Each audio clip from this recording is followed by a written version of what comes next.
I never thought a Thursday afternoon at the bookstore could feel like it carried a warning. The scent of worn paper and faint coffee dusted the air, the kind that smells like quiet afternoons and unfinished conversations. I was shelving a stack of returned novels when I heard her before I saw her. A voice, low, rich, confident, drifting over the hum of fluorescent lights. "Pretend I'm her," she murmured. I froze, fingers gripping the edge of the shelf a little too tightly. It wasn't my friend's voice. It was older, warmer, textured with a kind of knowing that made my stomach knot. She stepped out from behind a row of mystery novels, and there she was, mid-40s, hair pulled back loosely, glasses perched halfway down her nose, and an expression like she'd walked in on her own memory. She smiled, not the polite, practiced bookstore smile, a private one, a hint of mischief threading through it. I wanted to tell myself it was impossible, that she couldn't be speaking to me like that, not here, not now.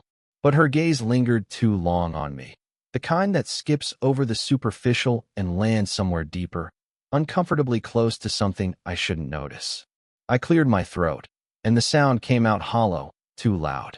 She laughed softly, a short, musical thing, like the spark of a lighter in a dark room. "I'm sorry," I said, though I wasn't entirely sure what I was apologizing for. She shook her head, tilting it slightly, as if she found the awkwardness charming rather than embarrassing. Her hand brushed mine when she reached for a book, just a second, a fraction, but long enough to make my pulse misbehave.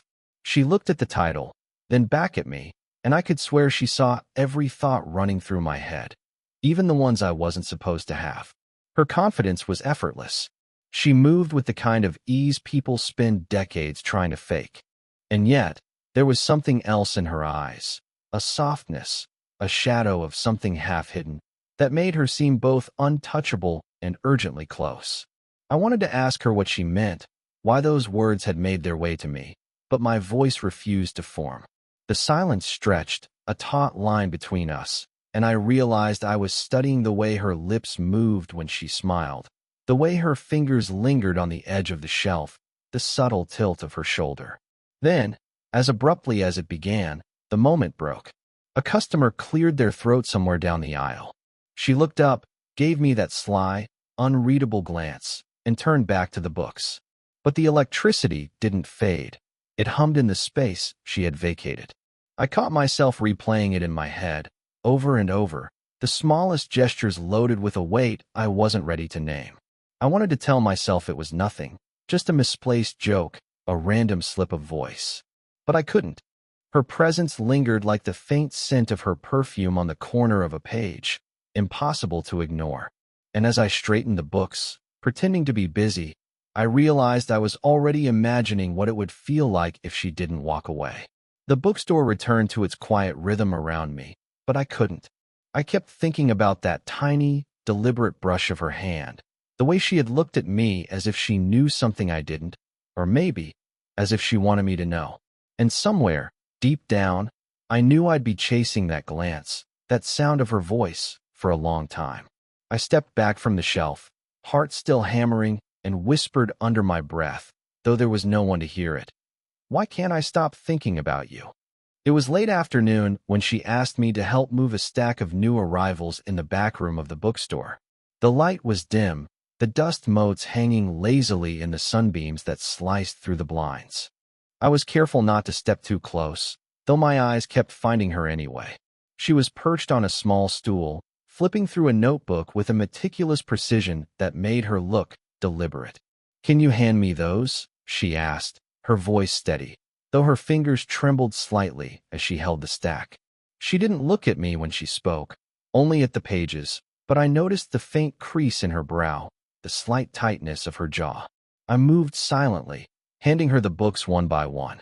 I caught her eyes for a split second when she received the last one, and something in her expression softened, a flicker of something human, vulnerable. It was gone almost immediately, replaced by her usual calm, confident mask. She laughed softly at something written in the notebook, a quiet, unguarded sound that seemed too intimate for the dusty backroom. I couldn't help noticing the lines at the corners of her eyes, the way her hand lingered on the page longer than necessary. She looked tired, though she wouldn't say so. The faint shadows under her eyes, the careful way she rubbed her thumb over a pen, gave her away. We fell into a rhythm of silence and small movements, me passing books, her stacking them. It was ordinary, mundane, but every glance, every tiny gesture carried an energy I couldn't name. She was careful not to let it show, but I could see the strain behind the calm. She wanted to keep things professional, distant, and yet there were cracks in her composure. I found myself imagining what it would feel like to just reach out and brush a strand of hair from her face, to ease that tension. My chest tightened when her hand brushed mine accidentally while adjusting the stack. She pulled back immediately, apologizing softly, but her eyes lingered a moment longer than necessary. I could feel the charge in that brief contact, the silent acknowledgement of something forbidden, something unspoken. She finally straightened, stretching her shoulders with a small sigh. "Thanks," she said, her voice lighter now, almost shy, and I caught the faintest tremor of weariness in it. There was a weight behind the word, not gratitude exactly, but an admission of trust, brief and fleeting. I wanted to say something, anything, to keep her here, to make her let down her guard, but I didn't. I just handed her the last book, fingers brushing hers once more. She didn't pull away this time, just held the contact a heartbeat longer. The room felt warmer suddenly, the silence thick with possibilities. She looked up at me, meeting my eyes fully for the first time since we'd started. And in that moment, I thought she might speak, might reveal what she was feeling, but she only smiled faintly, almost apologetically. Then she turned and walked back toward the front of the store, and I was left standing there, heart pounding, replaying the brush of her fingers, the softness in her laugh, the vulnerability she tried so hard to hide. I couldn't stop thinking about how delicate, how impossibly human she had just been, and how dangerously close I was to falling for her without permission. I lingered in the back room a moment longer, tracing the path her hand had taken, whispering under my breath, "Why does every small thing you do feel like a confession?" The storm had rolled in fast, rain lashing the windows of the little hotel where I'd been helping her reorganize the old archives for a weekend seminar. The fluorescent lights buzzed overhead, casting long, sharp shadows across the room. She was perched on the edge of a table, leaning over a stack of papers, hair falling in a careless curtain around her face. The air smelled faintly of rain and old ink, and I couldn't tell if my pulse was racing from the storm or from the nearness of her. "I can't seem to find the notes from last year," she murmured, eyes scanning the pages with a tight focus. I knelt beside her, sifting through a box of folders, careful not to touch her shoulder even though it hovered just a breath away from mine. The space between us felt impossibly charged, every subtle movement weighted with tension. Her hand brushed mine accidentally as she reached for a folder. She froze, just a fraction, and I could see her breathing hitch ever so slightly. I wanted to say something, anything, but my mouth refused. Instead, I just let my hand hover near hers, pretending to adjust a stack of papers. Our fingers almost met, the briefest chance, and I felt a tug in my chest like gravity had shifted. "Do you want some tea?" I asked, voice low, hesitant, but it was half an excuse to break the silence. She shook her head quickly, almost embarrassed, brushing her hair behind one ear. "No, thanks. I just need to finish this." Her eyes flicked up to mine for a heartbeat, and I caught a vulnerability there, the kind she didn't usually allow anyone to see. The storm outside raged harder, and the power flickered once, casting the room into momentary darkness. She let out a small laugh, nervous, almost shy, and I realized she wasn't just tired. She was guarding something, holding it back like a secret she didn't trust anyone to see. I wanted to ask her what it was, to lean closer, to bridge the distance, but then her phone buzzed on the table. She glanced at the screen, lips tightening, and I saw the edge of frustration, a flash of guilt maybe.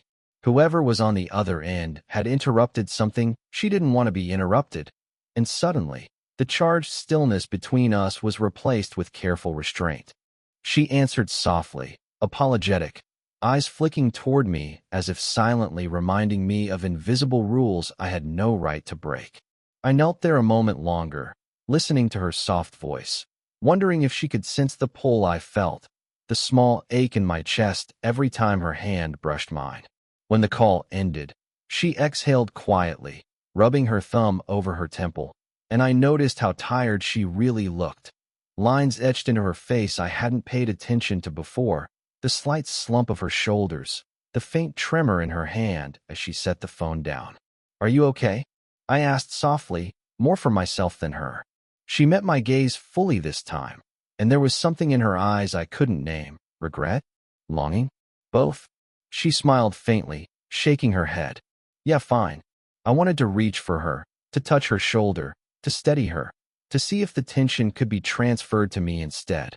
I held back, though, letting the restraint stretch between us like a taut wire, humming with unspoken possibilities.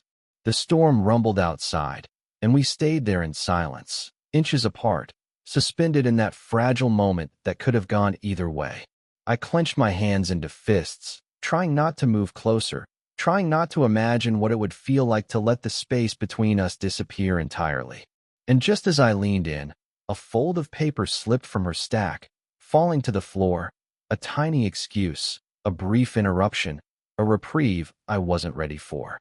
The hotel lobby was empty, the late evening lights casting long reflections on the polished floor. We sat across from each other at the small table in the corner, coffee cooling between us, untouched. The storm had passed outside, leaving the streets slick and quiet, but inside, the tension was heavy enough to taste. I wanted to look away, pretend I was focused on the half-empty cup in front of me, but her eyes held me in place. She wasn't smiling. She wasn't teasing. She was just watching, waiting, maybe, for me to break the silence first. I shifted in my chair, fingers tracing the rim of the mug, wondering how to fill the space without breaking the fragile balance. Finally, she spoke, soft, deliberate. "Do you ever wonder what we're doing?" Her voice didn't accuse. It didn't joke. It was a question I couldn't deflect. I swallowed hard, trying to find an answer that didn't exist. I don't know," I admitted, voice low. I wanted to say more, to explain the storm of thoughts I'd been carrying, the way every glance, every brush of her hand, had unsettled me. But words failed. She leaned back slightly, hands folded in her lap, eyes fixed somewhere beyond me, but I could feel them cutting straight through the haze of my self-restraint. "We can't just pretend anymore," she murmured. Her tone was quiet but resolute, the kind of quiet that made you listen closer, not because it demanded attention, but because it was painfully human. I wanted to reach across the table, to bridge the distance, to erase the unspoken gravity pressing down on both of us. But I stayed still, trapped by the weight of the things neither of us dared say. We sat in silence for what felt like hours, the hum of the building filling the space between us. I noticed everything. The faint tremor of her hands resting in her lap, the way her shoulders curved slightly forward, the subtle tension in her jaw. Vulnerability wrapped around her like a fragile coat she hadn't meant to take off in front of me. I finally spoke, almost whispering, "I can't stop thinking about you." Not in a romantic sense, not a confession exactly, but the truth of it spilling out anyway. She blinked, lips parting slightly, as if she had been holding her own words in for so long they'd started to ache. "You shouldn't," she said, barely audible, though her gaze didn't waver. There was no scolding, no guilt, only that quiet, sharp edge of honesty that made everything feel more real, more fragile. I wanted to ask why, to argue, to convince her that maybe some of this was inevitable, but I didn't. I just sat there, letting the silence stretch, feeling it weigh heavier with each passing second. She shifted in her chair, finally exhaling a long, soft breath, and looked at me with something raw and unguarded in her eyes. Something that felt like fear, longing, and exhaustion all rolled into one. And then she said it, the line that would haunt me longer than anything else. "Maybe we're already too far gone to pretend this is just nothing." She didn't say anything at first. We were sitting on the worn leather couch in her apartment, the late afternoon sun casting long shadows across the floor. The room smelled faintly of vanilla and old books, and the quiet was heavy, the kind that presses into your chest without warning. Finally, she picked up a small, framed photograph from the coffee table. Her fingers lingered on the edges as if tracing a memory. I leaned a little closer, curious, careful not to intrude. "Hey, he used to sit here," she said quietly, voice barely above a whisper. Her eyes didn't meet mine, fixed instead on the glass of the frame. Before he died." The words hung in the air, fragile and raw. I swallowed, unsure what to say, because nothing I could say would ease the weight she carried. I watched her hand tremble slightly as she set the photo back down, then brush it away like she wanted to erase the moment entirely. I'm sorry," I murmured, though it felt insufficient. She shook her head, finally turning her gaze toward me. "Don't be. Sometimes it's hard. It's hard to feel alive when so much is gone already." Her lips quivered slightly, not quite crying, just holding the edges of it in. I wanted to reach for her hand, to steady her, to anchor her to the present, but I hesitated, remembering how careful she always was with herself, with everyone. Instead, I just stayed still, letting her own words fill the silence. Then she laughed softly, a little bitter, a little sad. "Funny, isn't it? How people leave pieces behind, and you spend years trying to pretend they're not there." Her eyes flicked to mine, and in that look, I saw a storm of regret, of longing, of love she hadn't let herself feel in decades. I reached for the photograph again, gently tilting it toward her. Whoever he was," I said softly. "He wouldn't want you carrying all that weight alone." My voice faltered at the end, uncertain, too intimate for either of us to have planned. Her chest rose and fell with a deep, slow breath, and she leaned back against the couch, finally allowing herself a small, honest moment. "I've been trying not to let it change me," she admitted. And there it was, the crack in the armor, the shift I hadn't seen coming. For a moment, she looked decades younger, fragile in a way she almost never allowed. I felt something stir inside me, a quiet quake. Not desire exactly, not yet, but something like awe, respect, the kind of tenderness that leaves you hesitant to breathe too loudly. I wanted to say more, but the words seemed inadequate. Instead, I let the silence stretch, letting her presence fill the room in a way that made everything else irrelevant. She looked at me, lips slightly parted, and for a fleeting heartbeat, I thought she might lean closer, say something more, reach for me. Anything to confirm the unspoken tension that had been building between us. But she didn't. She only sighed softly, brushing her hair behind her ear, and whispered almost to herself, "Some shifts you feel in your bones before they hit your heart." And in that quiet, trembling sentence, I realized everything between us had changed, even if nothing had touched. The rain had returned, soft and steady, drumming a gentle rhythm against the apartment window. We were sitting on the floor this time, backs against the low couch, the stack of old books between us forgotten. I could feel her presence more than see it, the quiet weight of her leaning just slightly toward me, the subtle warmth radiating from her shoulder. Neither of us spoke at first. Words felt unnecessary, even dangerous. We had carried the tension for weeks, months even, a slow build of glances, gestures, and almost that had left us both raw. Now, finally, it seemed we could simply exist together, without pretending, without running. Her hand moved almost imperceptibly, brushing mine as she reached for a book that had toppled over. I didn't pull away. Instead, I let my fingers rest against hers, feeling the small pulse of life in that brief contact. It was tentative, cautious, but it was enough. Enough to admit what neither of us could yet name aloud. "You don't have to say anything," she murmured, voice low and steady. Not a question, not a plea, just a statement of understanding. I nodded, because she was right. No words could capture the slow, careful accumulation of everything between us. The looks, the hesitations, the silent acknowledgement of longing and restraint. I noticed the little details I had always noticed but never allowed myself to dwell on. The slight curve of her fingers, the faint scent of vanilla in her hair, the way her shoulders sloped just enough that leaning closer felt natural, inevitable. And in return, I offered the same. My presence, steady and unshakable, a quiet promise that I would not leave. She let out a small sigh, the kind that carries both relief and acknowledgement. This us. I don't know what it's going to look like, she said softly. But I know I don't want to pretend it isn't real. Her words weren't a declaration of love, but they didn't need to be. The weight behind them, the honesty, was enough. I shifted slightly, letting our knees touch.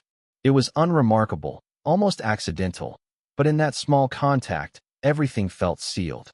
A forehead brushing mine would have been too much, a kiss impossible to dare just yet. But even this minor, human connection carried more intimacy than words ever could. We stayed like that for what felt like hours, hands occasionally brushing, bodies leaning just enough toward each other to be felt, but not claimed. And in the quiet, I realized that this was love in its truest, most fragile form. Earned, tentative, human. No fireworks, no dramatic confessions, just two flawed, real people allowing themselves to finally exist in the same space without fear. Outside, the rain fell steadily, a soft lullaby for the storm that had passed between us long ago. I looked at her, at the way her eyes softened as she glanced toward the window, and knew that whatever came next, we had already crossed the most important line, the one where denial gave way to acknowledgement. And as I rested my hand lightly over hers, letting the warmth settle, I felt a quiet certainty bloom in my chest, the kind that doesn't need words to prove it exists. We didn't need to speak. We simply breathed together, letting the stillness hold us. And in that shared, unspoken understanding, it was enough. I still remember that night, not because of anything dramatic, but because of the quiet way everything shifted. The rain had long stopped, leaving the streets slick and shining, and we had simply sat together, letting the moment carry us instead of trying to define it. I didn't realize then how much I would carry that evening with me. The warmth of her hand against mine, the ease of simply being present with someone who finally saw you, fully and without judgment. Since then, things have changed, subtly, almost imperceptibly. I notice myself pausing more, listening harder, paying attention to the little moments that used to slip by unnoticed. And her, she's lighter now, I think. Not careless, not reckless, but somehow freer, as if she's finally allowed herself to carry her own weight without hiding it. We still tease each other, still navigate the space between caution and desire, but there's a new honesty now. A recognition that what we have isn't perfect, and maybe it never will be. But it is real, earned, and ours, in all its flawed, fragile beauty. I catch myself replaying small memories. The brush of her fingers while stacking books, her laugh in the backroom, the quiet admissions in that hotel apartment. Moments that seemed inconsequential at the time, but now feel like anchors, proof that connection can grow slowly, quietly, and still leave a mark deep enough to last. Love, I've realized, isn't always about fireworks or declarations. Sometimes it's about sitting in silence, letting the presence of someone you care about be enough. Sometimes it's about recognizing the cracks, the past, the heartbreaks, and still choosing to stay, to listen, to let intimacy grow in the spaces that words can't reach. And she taught me that. She taught me how to see, really see, and how to trust that seeing is enough. Even when the heart is fragile, even when the world insists on rushing things that deserve time. I don't know what the future holds. Maybe we'll face moments that challenge us, moments that test the patience and restraint that brought us here. But I do know this. Every time I glance at her, every time our hands brush, every time she laughs softly at something only I would notice, I feel that quiet, unshakable certainty. That some connections are inevitable, no matter how long it takes to reach them. And as I sit here now, thinking about the slow unraveling of everything between us, I can't help but smile. The story isn't over. It's just ours. And that's more than enough. If this story made you feel something, let me know in the comments. Would you want more stories like this?